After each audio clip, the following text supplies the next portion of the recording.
Salut à tous et bienvenue sur Wargame Lore TV. Alors, une fois n'est pas coutume, on va parler du lore. Vous me dites, pourtant sur la chaîne, c'est ce qu'on fait d'habitude. D'habitude, je vous raconte des histoires qui sont des histoires tirées du lore de Warhammer 40 000, mais cette fois-ci, j'ai envie de vous parler du lore en lui-même. Alors, la question, vous l'avez vu sur la miniature, est-ce que le lore va dans le bon sens? Est-ce que on a un bon choix de la part de Games Workshop de développer le lore, ou alors faut-il rester sur un lore un peu plus fixe? Alors, pour répondre à cette question, quand je me suis moi-même posé la question, parce que c'est comme ça qu'on commence une vidéo, en se posant à soi-même les questions, je me suis dit, mais qu'est-ce qui me plaît dans le lore de Warhammer 40 000?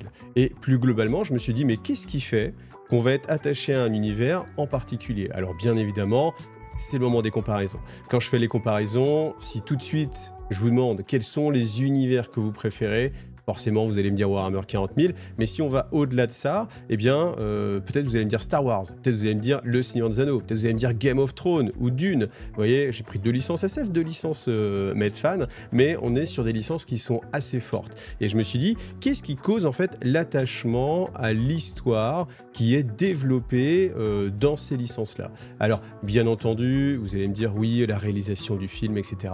On va mettre tout ça de côté. D'accord? Tout le côté esthétique, tout le côté incroyable de réalisation, le jeu des acteurs, etc., l'ambiance, le visuel, tout ça c'est hyper important, mais on va le mettre de côté. Qu'est-ce qui nous reste? Bien sûr, c'est l'histoire. L'histoire, la trame narrative. Et en fait, je me suis fait la réflexion que instantanément, tous ces univers-là, c'est des univers qui sont en mouvement. C'est-à-dire que l'histoire a un début. Souvent, après, on va venir rajouter des post-logis, où on va venir rajouter des spin-offs, des choses comme ça. Mais en fait, il y a toujours un moment, un point de départ. Et ce qui est intéressant de noter, c'est que souvent, on va suivre aussi des personnages. Donc, c'est-à-dire que vous avez l'histoire globale du monde qui est souvent racontée. Si je prends vraiment les licences que je vous ai données, Dune, Star Wars pour la SF, vous avez vraiment l'histoire du monde dans sa globalité. Si je reprends Star Wars, vous avez vraiment, on va prendre les épisodes 4, 5, 6. Bon, choisissez les épisodes que vous préférez, mais je pense qu'on va être dans les 4, 5, 6.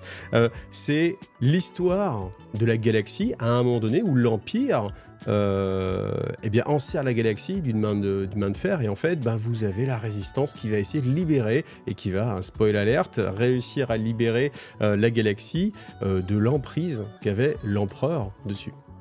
Ça, c'est l'histoire du monde. Et cette histoire du monde, bien sûr, surtout dans Star Wars avec une licence comme ça, elle a été énormément développée.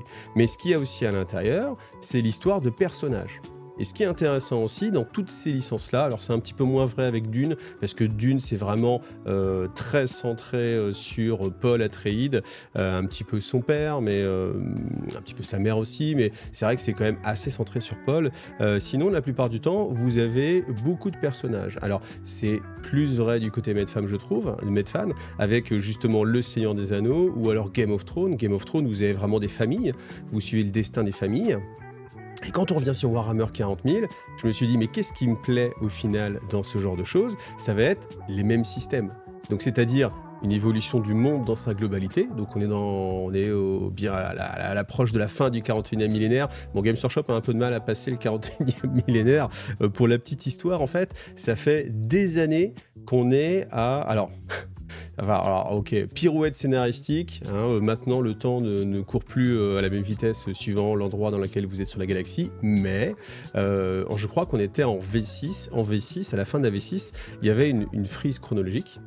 Alors, même si c'était pas le cas encore à la V7 après, mais vous aviez une frise chronologique où on terminait en 40 999, 41 000, et ainsi de suite. Enfin, voilà, on s'attendait à passer la suite, en fait. Et moi, je me suis toujours dit, mais alors, qu'est-ce qui va se passer, en fait? Quand ils vont avancer la trame narrative, du coup, le jeu, il va pas s'appeler Warhammer 40 000, il va s'appeler Warhammer 41 000. Et je me dis, c'est bizarre, quand même, qu'ils flinguent le nom de la licence comme ça. Warhammer 40 000, c'est emblématique. Warhammer 41 000, ça fait un petit peu bizarre. Ça fait un peu Ginsu 2000, pour ceux qui sont assez vieux pour se rappeler. Et en fait... c'est pas ce qu'ils ont fait. Ce qu'ils ont fait, c'est tout simplement, bim, opération magique, fracture de la réalité, le temps ne passe pas à la même vitesse, et du coup, personne ne sait en quelle époque on est. Ça tombe bien, parce que comme ça, on n'a pas besoin de changer le nom du jeu, ça va rester Warhammer 40 000. Et alors, à quel moment ça se passe? À différents moments, peu importe. Et en fait, Là, j'ai trouvé qu'on avait perdu quelque chose d'assez énorme, qui était la continuité chronologique. Parce qu'on peut se dire, cet événement est arrivé avant, cet événement est arrivé après. Ça, c'est des marqueurs qui sont très forts dans une histoire pour vous dire ça se situe à tel moment. Eh bien, dans l'univers de Warhammer 40 000, c'est assez particulier parce qu'on ne sait pas. Alors, il y a des grandes lignes directrices, évidemment. Il y a des points où on se dit, bah, forcément, mais en prenant comme référence quoi, par exemple, est-ce que tel personnage est en vie ou pas, même si... En fait, j'avoue que plus je réfléchis, plus je suis en train de démonter mes propres arguments, parce qu'en fait, il n'y a vraiment pas beaucoup de points de repère, étant donné que, encore une fois, premièrement, le monde, deuxièmement, les personnages, et bien les personnages, ça peut être des points de repère. Alors, dans le monde, les points de repère, ce serait quoi? Ce serait Cadia qui se fait détruire. Bon, d'accord, mais ça, c'est le début de la cicatrice Maledictum, donc on sait que tout se passe après, et après, qu'est-ce qu'on a d'autre? On a par exemple la prise de Vigilus, cette planète qui est un des deux endroits de la cicatrice de Nashmoon. Si vous ne connaissez pas, je vous emmène sur les dernières vidéos justement qui parlent de cette conquête d'Abaddon, de la prise de Vigilus. Maintenant, le fait est que on peut totalement avoir des histoires qui se situent pendant, un petit peu avant, un petit peu après, mais si on n'a pas un signe très fort, par exemple... Seigneur des Anneaux, si c'est après la bataille du gouffre de Helm, voilà, vous savez un peu tout ce qui s'est passé. Si c'est avant, c'est pareil. Là, comme c'est la bataille de Vigilus qui est un peu fluctuante et protéiforme, on ne sait pas à quel moment c'est vraiment terminé. Est-ce que le moment où c'est terminé, c'est le moment où Harkin, Worldclaimer, s'en va? Non, on peut pas dire ça. Est-ce que c'est le moment où Abaddon arrive? Bah oui, mais non, parce que la planète est pas encore totalement à lui, et puis même à la fin, dans le dernier lore qu'on a eu récemment, qui est le plus récent, justement avec le retour de Worldclaimer, et bien Worldclaimer demande à Abaddon, est-ce que vous avez gagné sur, je sais pas s'il le tutoie peut-être, essaie de mettre, est-ce que vous avez gagné sur Vigilus? Il lui dit oui, la planète m'appartient, même s'il y a encore des poches de résistance. Donc on se dit quoi? Il n'y a pas eu ce moment fracture en fait. Vous voyez, entre Worldclaimer qui s'en va, Abaddon qui arrive et Abaddon qui dit oui, la planète m'appartient. C'est un petit peu dur de se situer, vous voyez. Et c'est un petit peu le défaut de Warhammer 40 000, c'est que c'est difficile de situer les choses. Donc on peut être d'accord pour dire que la chronologie dans Warhammer 40 000 est très compliquée. Quand elle ne change pas, parce que certains pouvaient se dire oui, la mort d'Eldrad Ultran, ah oui mais en fait non, ça a été retcon, c'est-à-dire que le lore a évolué, en fait non, le personnage n'est pas mort, on oublie ce qui s'est passé, parce qu'en fait je vous rappelle quand même qu'il y a eu une première 13e croisade noire d'Abaddon avec l'attaque de Cadia, mais que voilà, tout ça a été balayé sous la porte, ça n'a jamais existé, ces livres n'existent pas, si vous les avez dans une bibliothèque, sont des livres interdits, brûlez-les par l'Inquisition, ou l'Inquisition viendra vous brûler en même temps, comme ça on fera d'une pierre deux coups. Mais toujours est-il que, vous voyez, ces points qui sont vraiment importants, eh bien, dans l'univers lui-même, c'est assez compliqué. Moi, j'ai vraiment été habitué, dans toutes les différentes informations qu'on a eues au fil des différentes éditions, V3, V4, V5, V6, V7, etc. Enfin, c'est moins vrai maintenant. Depuis qu'on est passé en V8, c'est moins vrai. Mais on avait des éléments. Il y avait un moment où, là aussi, je crois que c'était en fin de V6, on nous apprenait que le trône d'or avait un dysfonctionnement majeur. Oh, énorme. Et moi j'étais là, mais waouh, génial. Et je peux vous garantir que quand j'ai eu le bouquin de la V7, première chose, j'ai pas regardé les règles, j'ai pas regardé les images, tout, j'ai plongé dans le lore pour essayer de voir qu'est-ce qui se passait. Et en fait, ce qui se passe, c'est rien. Juste, des dysfonctionnements apparaissent sur le trône d'or. Et tu fais, ah bah putain, je suis content d'avoir attendu 4 ou 3, ou je sais pas combien il y a eu d'époques, enfin d'années entre la V6 et la V7, mais pour avoir juste rien de plus. Et j'ai été déçu. Ça, c'est un élément important. J'ai été déçu de la non-évolution de, on va dire, la structure globale de ce qui se passe dans le lore, c'est-à-dire de l'univers de Warhammer 40 000. Alors, deuxième point maintenant, les personnages. Parce que je pense qu'on est... citez-moi des exemples, des choses vraiment très marquées, récentes, après Cadia, du coup, sur le monde de Warhammer 40 000, mais... Et Bâle s'est fait attaquer par les tyrannides, d'accord, mais au final, elle a été sauvée par une croisade Indomitus, ok, donc du coup on est là on est post ce moment-là, certes, mais est-ce que c'est un moment charnière? Pas plus que ça. Et en fait, j'ai vraiment du mal à trouver dans le lore classique, alors ce que j'appelle le lore classique, c'est-à-dire le lore qu'on va avoir dans les codex, qu'on va avoir dans les bouquins de campagne, les crusades, et dans le livre de base. Parce que le lore, avec beaucoup de choses, c'est vraiment dans les romans. Dans les romans, il se passe vraiment des choses. Dans les romans, on peut dire, et justement ça me fait ma transition, encore une fois, c'est sur les personnages. Dans les personnages, oui, là, il se passe des choses. Typiquement, le retour de Reboot Guilliman. On va prendre les héros. Qui sont les héros de Warhammer 40 000 ? Alors, ça c'est une question qui est assez facile à répondre, parce que vous allez me dire forcément les Primarques, et parce que les Primarques c'est emblématique du monde de Warhammer 40 000, ça représente le summum de l'humanité, hein, et aussi bien dans ses errances, hein, tous les Primarques qui sont passés chaotiques, que ceux qui ont su triompher du mal. Ah non, et ils n'ont pas beaucoup gagné, hein, les Primarques, même s'ils ont gagné, et encore, c'est même pas les Primarques eux-mêmes qui ont gagné, c'est l'Empereur qui a gagné contre Abaddon. C'est vrai, ça d'ailleurs, faudrait que je fasse un sujet sur quelles sont les victoires des Primarques loyalistes. Pas énorme, hein. Honnêtement, pas énorme. Le fait est que maintenant, à travers le retour de Reboot Guilliman, on a un point extrêmement fort pour représenter l'univers de Warhammer 40 000. Et ça se fait avec l'évolution et le retour d'un personnage. Donc, ce qui ne se fait pas par le monde lui-même, l'environnement, se fait par les personnages. Alors, je reviens justement sur les personnages. Si on reprend les histoires qui marchent bien, d'une, il y a vraiment un avant et après Kwisatz Haderach. Ça, c'est sûr.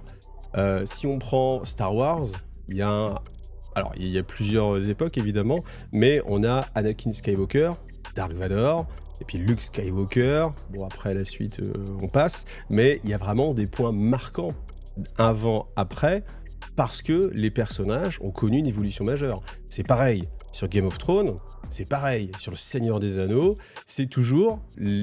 la même mécanique, mais en même temps, j'ai envie de dire, c'est une mécanique qui est celle qui fonctionne. Pourquoi ? Parce que c'est celle qui est la plus proche de nous, en fait. On vit des choses, on évolue, on a des événements marquants de notre vie.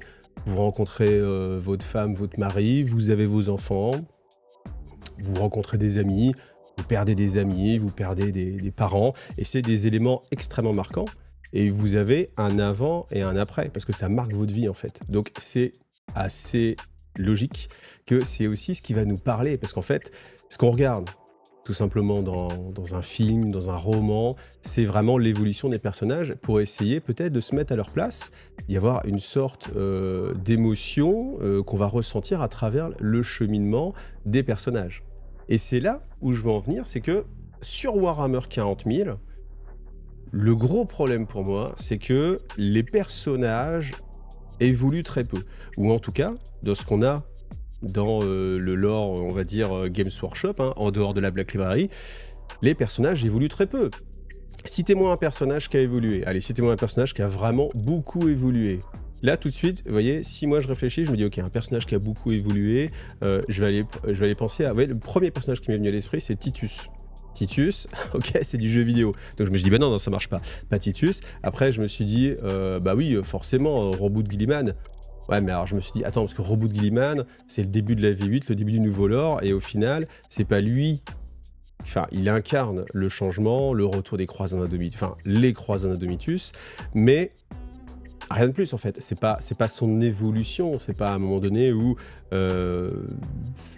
c'est global en fait. C'est pas lui en particulier. Donc après, je me suis dit, mais oui, le lion, évidemment. En plus, le lion, je vous ai fait le roman Le Fils de la Forêt. Je peux vous dire que j'ai un affect très particulier avec Lionel Johnson parce que j'ai vécu son évolution, son retour. Et c'est après l'ouverture de la cicatrice malédictum. Donc c'est-à-dire que c'est un élément qui est détaché. Vous voyez ? Autre élément extrêmement majeur, là du coup pour l'événement, parce que du coup ça m'y fait repenser, c'est Caliban. Caliban, qui est subtilisé par Vashtor, ça c'est un événement marquant. Ça c'est vraiment pour moi l'élément marquant, et j'y avais pas pensé jusqu'à présent, qui fait une fracture. Et on peut vous dire, oui, Armoise, je sais pas comment ça se prononce, mais c'est le nom de Caliban version Vashtor Approved. Il y a un avant, il y a un après. Et en fait, moi, c'est ce qui me fait vibrer. Dès qu'il y a une chose comme ça énorme qui change, oui, là, l'histoire avance, oui, là, l'histoire te fait vibrer, et oui, tu as envie de voir la suite. On a envie de voir la suite. J'ai envie, depuis les Arches Fatidiques, ce personnage qui est arrivé de nulle part, Vashtor, très bien, moi j'ai envie de savoir la suite. J'ai envie de savoir qu'est-ce qu'il va faire. Alors, on n'a pas beaucoup d'informations. On se trouve quand même sur des cliffhangers assez énormes hein, dans les campagnes de Warhammer 40 000 et surtout avec les Arches Fatidiques. On se retrouve quand même avec un truc de malade. Hein. Truc de malade, genre, voilà, on a récupéré Caliban, Caliban est devenu un mont démon et ce mont démon voyage dans la toile des Eldar, des Eldari. Ok, c'est énorme. Bah, on a envie de savoir la suite. Bien sûr qu'on a envie de savoir la suite. Cliffhanger, ok, mais après, qu'est-ce qui se passe? Et en fait, j'attends. On attend toujours. Et en fait, tous les bouquins de Crusade qui sortent, eh bien, à chaque fois, ça ne fait pas avancer l'histoire, ça rajoute des éléments à l'histoire. C'est-à-dire qu'il faut imaginer, en fait, l'histoire, c'est un train, voilà, une grosse métaphore, et en fait, à chaque fois, vous rajoutez un wagon. Mais vous avancez pas. Vous rajoutez un wagon et vous dites « Eh, t'as vu, il y a ça aussi. Ah oui, c'est vrai, il y a ça aussi. Eh, t'as vu, regarde à gauche. Ah ouais, il y a ça aussi. Eh, puis tu remets une ligne de chemin de fer juste à côté et puis tu fais « Ah ouais, il y a ce train-là aussi qui est assez intéressant. Ok. » Mais ça ne fait pas avancer l'histoire parce que le monde évolue très peu. Ou alors juste entre les bouquins, hein, vous voyez, comme typiquement Vigilus, je reprends ça parce que c'est le dernier exemple en tête, mais Vigilus, ah oui, Vigilus est tombé, Arkin est passé sur Sangatera, bon, très bien, d'accord, mais on aurait aimé peut-être vivre cette étape-là, en fait, vous voyez ce que je veux dire, c'est qu'on vous raconte une histoire, c'est comme si, je reprends le Seigneur des Anneaux, on vous dit il y a des gros combats sur le gouffre de Helm, que va-t-il se passer? Et on en reste là. On en reste à Aragorn n'est pas sorti faire sa charge en dehors des murs, Théoden non plus, ils sont tous encore à l'intérieur, et que va-t-il se passer? Épisode d'après, le gouffre a tenu, ok. Et là vous faites, bah attends, je pense que j'aurais bien aimé voir un peu le combat, ou voir qu'est-ce qui fait que ça passe d'un côté ou de l'autre en fait. Mais là juste on vous raconte la suite, mais sans que vous puissiez vivre en fait l'élément fracture. Voilà. Et c'est pour ça, moi j'ai mon avis, hein, vous devez vous en douter de mon avis, c'est que je pense que c'est extrêmement important que pour le lore de Warhammer 40 000, pour s'attacher à ce lore-là, eh bien, les personnages évoluent. Parce que si l'univers en lui-même, alors certes, il a énormément évolué, en passage V7, V8 avec la cicatrice Megitum, waouh, énorme, mais j'aurais envie de ça tous les 3 ans. À chaque nouvelle version de Warhammer 40 000, j'ai envie qu'il y ait un événement aussi majeur. Et là, en fait, Vidis, il s'est passé quoi? C'est passé quoi? L'arrivée des tyrannides dans le Segmentum Pacificus, je crois. Ouais. D'accord, Terra menacée, ouais, enfin de très loin quand même, hein, ok. Et puis quoi d'autre? Quoi d'autre? Quoi d'autre? Est-ce que c'est ça vraiment la chose importante? Non, V9 c'était quoi? V9 c'était les Necrons, hein, Paria Nexus, waouh, Paria Nexus c'était fort. Mais la suite? Pas de suite, il n'y a pas de suite en fait. Les personnages, encore une fois, Vashtor. Vashtor, c'était un bon exemple pour moi. C'est un personnage qui apparaît, mais qui n'évolue pas. C'est-à-dire qu'on vous donne Vashtor à un moment donné, mais vous n'avez ni le avant, ni le après. Alors le après, vous me dites, il vient juste d'apparaître. Bah non, il vient pas juste d'apparaître, quand même, ça fait plusieurs années. Donc il y a un moment donné, bah, peut-être qu'il faut qu'il avance un petit peu. Alors, il faut laisser le temps hein, que les choses se fassent, mais si je recule un petit peu et que je me dis, attends, quelle a été la nouveauté, qui n'est du coup plus du tout une nouveauté, mais la Ligue de Votann. La Ligue de Votann, là c'est, waouh, génial, incroyable, une nouvelle espèce, une nouvelle race, une nouvelle faction qui apparaît, très bien. Moi je dis, ok, très bien. Que vont-ils faire? Quel impact vont-ils avoir en termes de lore? Il y a des choses qui sont très importantes. Hein, ils ont des intelligences artificielles avec les ordinateurs. Mais quel impact ça va avoir? Ils ont un équipement qui est meilleur que l'équipement de l'Imperium. Ok. Quel impact ça va avoir? Est-ce qu'ils vont partager des technologies? Oui, ça sera assez logique. Voilà. Maintenant, ils sont au centre de la galaxie. Tout le monde commence à voir qu'ils sont là. Quelle est l'intégration qu'on en fait dans le lore? Rien. Et en fait, je suis extrêmement déçu, parce que là, la Ligue de Votann, ça fait 6 ans, je crois, maintenant, un truc comme ça. Et ben, alors, j'avoue que j'ai été extrêmement déçu par le dernier bouquin, justement, où on nous disait à un moment donné, eh bien, les impériaux font un pacte avec, je crois que c'est la Ligue Turienne, donc une des factions les plus reconnues des Votannes. Mais il se passe rien, ils interviennent pas. On nous dit juste à un moment donné, ah oui, rappelez-vous, ils existent, oui, on a fait un pacte avec eux, pacte de défense, ok, bah peut-être il y a un moment donné, peut-être la planète elle se fait attaquer, peut-être que c'est le moment que qu'ils arrivent en fait, non? Ou alors si c'est pour encore plus tard, bon alors très bien, mais du coup on rajoute combien d'années? Combien on va rajouter d'années pour avoir la suite de le piège de Nashmoon? Bah, j'en ai aucune idée, hein, je ne sais pas, le bouquin est sorti là, il y a quelques mois maintenant. Peut-être que dans 3 mois, peut-être même 2 mois, la suite, bah, okay, ça fera plaisir pour qu'il se passe des choses. Mais voilà, ça n'évolue pas. Si je reprends tous les personnages qui sont dedans, Arkin Worldclaimer, est-ce qu'il a vraiment évolué? Je pense, comme je vous l'ai dit dans les vidéos, que en fait, on a fait changer la perception qu'on pouvait avoir de Worldclaimer. C'est-à-dire que Worldclaimer, au début, il était plutôt décrit comme juste une sorte de barbare en train de crier très fort, etc. Mais c'est tout. Je trouvais que c'était un peu vide, alors que là, il y a une vraie dimension tactique et sur les choix qu'il peut faire, et on sent qu'il est très malin. Et en fait, moi, ça m'a plu parce que, voilà, ça enrichit le personnage. Maintenant, enrichir le personnage, ça ne le fait toujours pas avancer. C'est-à-dire que vous avez une meilleure compréhension du personnage à un moment donné, d'accord? Si je vous montre Grandpa dans Le Seigneur des Anneaux, Grandpa, on vous le décrit, tac, vous avez une meilleure compréhension de qui il est parce que vous avez à un état donné. Par contre, à un moment donné, ça devient Aragorn. Il y a une différence énorme entre Grandpa et Aragorn. Énorme. Et en fait, là, c'est pas ce qui s'est passé sur Worldclaimer. Et en fait, ça ne se passe quasiment jamais. Soit un personnage apparaît nulle part, soit c'est tout en fait. Il n'y a pas non plus de mort en fait. Et ça, c'est quelque chose que je reproche énormément. C'est extrêmement rare. Et je sais plus, il y a une vidéo que je vous avais fait il y a longtemps où je vous disais, dites-moi quels sont les personnages morts, célèbres.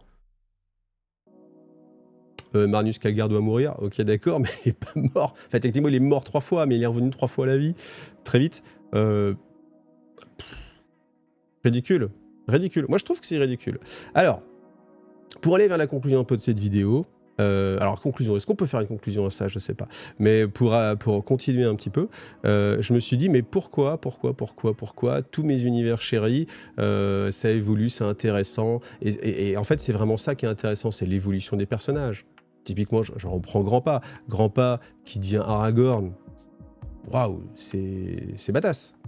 Anakin Skywalker qui devient Dark Vador. Bon, le passage est pas ouf, mais dans l'idée globale, quand c'est justement fait en mode regardez, c'est Dark Vador, waouh, le grand méchant, mais attendez, on va expliquer son histoire. Avant, c'était Anakin. Ah ouais, là, c'était le héros avant. Ah ok, qu'est-ce qui s'est passé? C'est hyper intéressant. Et l'évolution du personnage, moi j'adore quand il y a un méchant, enfin plutôt un gentil, enfin bon, peu importe en fait, au final peu importe, mais un gentil qui devient méchant en fait. Ça c'est hyper fort, parce que tu te dis, mais comment on en est arrivé là?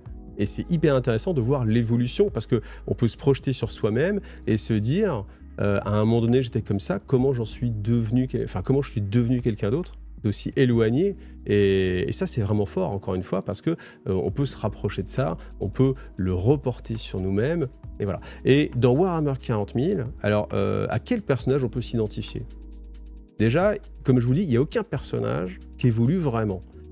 Celui pour moi, et encore, qui a le plus évolué, c'était justement Lionel Johnson, mais c'est parce que j'ai lu le roman. Si j'avais pas lu le roman, vous avez juste le retour de Lionel Johnson, c'est-à-dire, vous vivez pas en fait tout le chemin.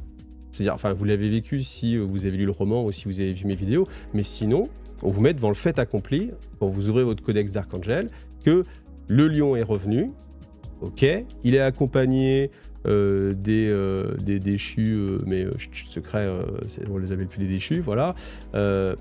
Mais vous ne savez pas ce qu'il a vécu.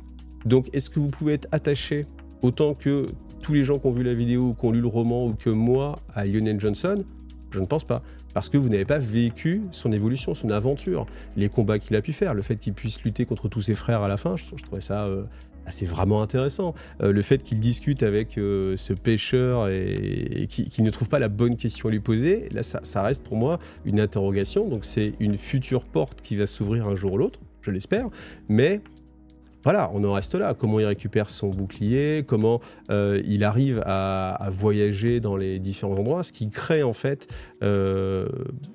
avec son pouvoir de Primarque, qu'est-ce qui fait de sa force, sa puissance. Ça, c'est vraiment intéressant. La lutte contre Ogron, c'est intéressant. C'est des choses qui marquent et qui vous attachent au personnage et par extension à l'univers. Et donc, pourquoi Warhammer 40 000 n'évolue pas? La réponse, c'est parce que l'histoire est secondaire. Ah ouais, c'est dur de dire ça. C'est dur de dire ça, mais la réalité économique, elle est là. Je pense que l'histoire de Warhammer 40 000 n'est pas le but de Warhammer... Enfin, c'est une certitude. En fait, je défonce des portes ouvertes, mais ce n'est là que pour vous servir un contexte pour vos figurines. Alors, il est génial, le lore de Warhammer 40 000. Moi, si je fais des vidéos, si j'ai une chaîne qui est sur le lore de Warhammer 40 000, c'est pas moi qui vais dire que le lore, il est pourri. Mais il est prisonnier des attentes. Les attentes, pas de vous, mais des attentes commerciales. Il faut que le lore fasse vendre des figurines. Par exemple, typiquement, on se dit, tiens, on va changer l'échelle des Space Marines, on va utiliser le lore pour ça. Bah oui, c'est pratique. On va dire que Belisarius Cawl, c'est qui ça? Bah, je sais pas, on connaît pas, mais on va dire que c'est un nouveau personnage qui arrive, voilà, il ouvre la porte de son garage, et puis bah maintenant il y a des Primaris. C'est quoi les Primaris? Ah bah les Primaris, tu vois, c'est l'évolution du Space Marine. Et bah oui, on va faire du lore dessus, on va dire que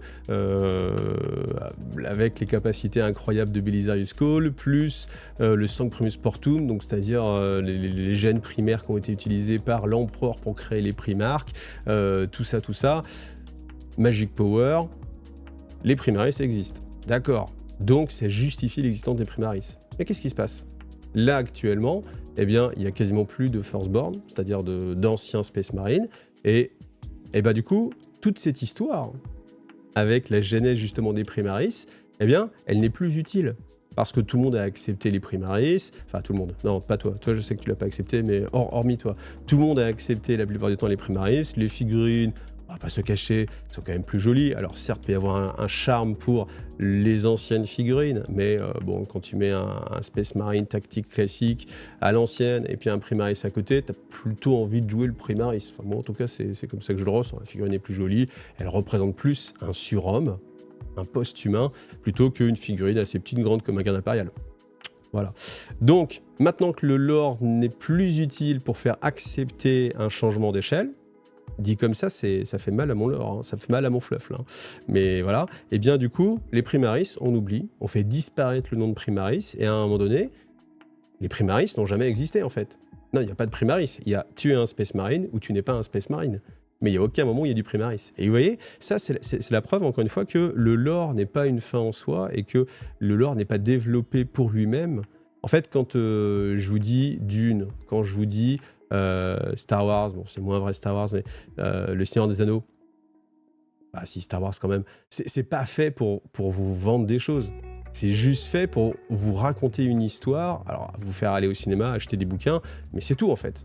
Alors quand je disais que c'est moins vrai, c'est ce que Star Wars maintenant, évidemment, des produits dérivés, vous avez tout, hein, vous avez tout et n'importe quoi Star Wars, donc... Certes, maintenant c'est fait pour vous faire acheter des produits dérivés et des licences, des jeux vidéo, des bouquins, des cacahuètes, des téléphones portables, je sais pas, tout, il doit tout exister en Star Wars. Le fait est qu'à la base c'était pas ça l'idée. L'idée c'était vraiment de vous raconter une histoire, ce qui n'est pas le cas de Warhammer 40 000 parce que le but n'est pas de vous raconter une histoire mais de vous mettre dans un contexte. Et dans ce contexte-là, que vous jouiez aux figurines, et que vous jouiez aux figurines, que vous achetez des figurines, que vous collectionnez des figurines, que vous ayez envie de faire un chapitre, que vous ayez envie de faire une faction Xeno, peu importe, un beau décor, peu importe, mais dans un univers qui est défini. Et ce qu'on fait, c'est qu'on donne une substance à cet univers et en le densifiant. L'univers de Warhammer 40 000 est hyper dense. C'est hyper dense. Il y a des centaines de personnages, des milliers d'histoires, plein de factions, c'est énorme ce qui peut se passer en termes de densité, mais la trame globale qui avance, eh ben, malheureusement elle n'est pas là. Et moi, c'est ce qui, du coup, crée un petit décalage, c'est que plus le temps passe, plus on est en attente en fait, les choses évoluent. Parce que c'est très bien, mais imaginons je vais au cinéma, je vais voir Star Wars.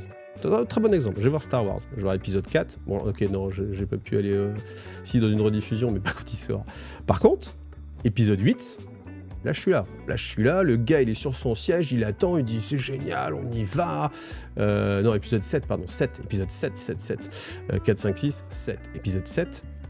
Il est là, il attend, et bim. Et qu'est-ce qu'on te sert? On te sert des choses que tu as déjà vues. Tu dis, putain, mais ça me fait penser à quelque chose. Ah oui, ça me fait quand même vachement penser à Star Wars. Alors, heureusement, parce que c'est un Star Wars. Mais en fait, tu dis, non, ça me fait vachement penser à l'épisode 4. Vraiment. Et il y a un moment donné, quand tu te retrouves avec... Oh, c'est pas un X-Wing, c'est un T-70, je crois, ou vous me corrigerez, mais ouais, ok, c'est le même, mais un peu moderne, ouais, d'accord. Et puis, ce n'est pas l'étoile noire, non, c'est Star Killer. Ok, c'est pareil, non, c'est plus gros, mais c'est quoi ça? Ça détruit des planètes, non, des planètes en même temps. Ah, d'accord, ok. Et en fait, on se retrouve avec, moi vraiment, à un moment donné, dans la séance ciné du 7, je suis sorti du film. Tu regardes les autres en disant mais les mecs, on se fout de notre gueule là, ou pas là? Est-ce qu'on fout de non, tu te fous de ma gueule? Je sais pas. C'est du foutage de gueule en fait. C'est une skin sur l'épisode 4 en fait. Alors après, ok, le but sans doute, enfin je sais pas quel est le but, mais sans doute de réintégrer des nouvelles personnes assez jeunes qui du coup n'ont pas vu les épisodes 4, 5, 6 où c'est trop vieux pour eux, donc on leur resserre la même soupe mais version réactualisée. Voilà. Mais waouh, pour toi qui es un ancien, qui a vécu 4, 5, 6, tu vois, tu te dis, mais ça ne me plaît pas du tout. Et en fait, c'est ce qui peut se passer sur Warhammer 40 000. Quand vous avez commencé, typiquement, à l'époque V2, V3 ou vers cette période-là, le lore, alors moi j'ai trouvé ça génial, justement, avec Gathering Storm, je vous en parle des centaines de fois sur la chaîne, parce que justement, ça avance, mais incroyablement. Des nouveaux personnages, l'évolution énorme de l'univers, Cicatrice Maledictum, l'arrivée des Primaris, Belisarius Cawl, un nouveau dieu Eldar, les Inari, putain, waouh, c'est énorme, ça c'est énorme. Et puis ça se tasse, en fait, Hein, et quand on a été habitué à ça, à cette impulsion, on se dit mais waouh, c'est génial, le lore avance vraiment. Personnage qui est mort, s'il y a un personnage qui est mort, Onva, le chef suprême des éthérés, il s'est fait assassiner. Donc là, ouais, un personnage emblématique pour les taux qui décède. Tu fais waouh, quel va être l'impact? Ah bah aucun, parce que maintenant c'est un hologramme géré par une IA et point barre. Ok. Je sais pas, parce que foutage de gueule? Non, je sais pas. Non, mais je sais pas. Quand on vous dit waouh, il y a un truc énorme qui s'est passé, mais en fait, ça change rien. Bah, pourquoi ça s'est passé en fait? C'est énorme, mais ça n'a aucun impact. C'est triste. C'est triste. Mais oui, bah, la figurine d'Onva existait. Il faut continuer à la vendre. Ouais, d'accord. Okay. Donc voilà le problème fondamental pour moi du lore de Warhammer 40 000, c'est que ce n'est pas une fin en soi, mais c'est juste un support marketing. Alors magnifique, hein, très beau support marketing. Moi j'aime beaucoup vivre les histoires de Warhammer 40 000, mais malheureusement, il est prisonnier de ce carcan. Parce qu'on ne peut pas faire trop avancer les choses. Ce qui était intéressant, vraiment, dans le Trône de Fer, je le dis souvent, mais c'était qu'un personnage principal pouvait mourir. Parce que là, tu te dis, waouh, en fait, attends, il peut vraiment se passer tout et n'importe quoi. Là, ça met encore plus loin, parce que, en fait, vous avez les récits où les choses avancent, et vous vous dites, bon, ok, il y a un moment sans doute où le personnage typique lambda, l'espèce de Gandalf qui guide le héros en devenir, forcément, il y a un moment donné où il meurt, et du coup, le héros se retrouve tout seul, il faut qu'il trouve son chemin tout seul. Ça, c'est un schéma que vous retrouvez dans 8200 millions 80 films ou romans, c'est ce schéma-là. Là, en fait, comme il n'y a pas vraiment d'évolution des personnages, du coup, on se retrouve sans cette locomotive qui vous fait envie de savoir qu'est-ce qui va se passer. Et en fait, l'ouverture du lore toujours plus vaste, en le densifiant, mais en fermant aucune porte, en ouvrant simplement des portes, parce que vous dites, qu'est-ce qui va se passer là avec Vashtor, putain, waouh, Vashtor, quoi, énorme. Non, il est là. Ok, la suite, c'est quand? 6-8 ans après. 6-8 ans après, ouais, ça commence à faire. Hein. Je sais pas, mais Peut-être que Games Workshop certainement nous survivra tous, peut-être. Mais c'est ça le problème, c'est qu'à un moment donné, toi tu vieillis en fait. Toi t'arrives à un moment donné où tu dis bah ouais mais moi je peux plus attendre 10 ans en fait. Peut-être que dans 10 ans bah, c'est fini. Donc la suite, moi je la voudrais maintenant. Je veux bien attendre 1 an pour la suite, mais il faut que vraiment tu vois, ce soit des saisons et que ça avance. Mais là, avec un lore qui avance pas, bah forcément tu te désimpliques en fait. Et ça c'est dommage. Voilà. Donc c'était ma réflexion, voilà, je voulais vous faire une petite réflexion sur le lore de Warhammer 40 000, avec d'un côté, est-ce que justement, c'est bien que le lore n'avance pas comme ça, c'est une trame historique figée, on se bat dans cet univers, on comprend bien tel qu'il est, on va le densifier, rajouter des histoires qui expliquent des choses, mais pas d'évolution, ou alors, est-ce qu'on a envie? Oui, moi j'ai envie, mais après ça c'est chacun de voir ce qu'on veut faire du lore, mais est-ce qu'au contraire, on se dit...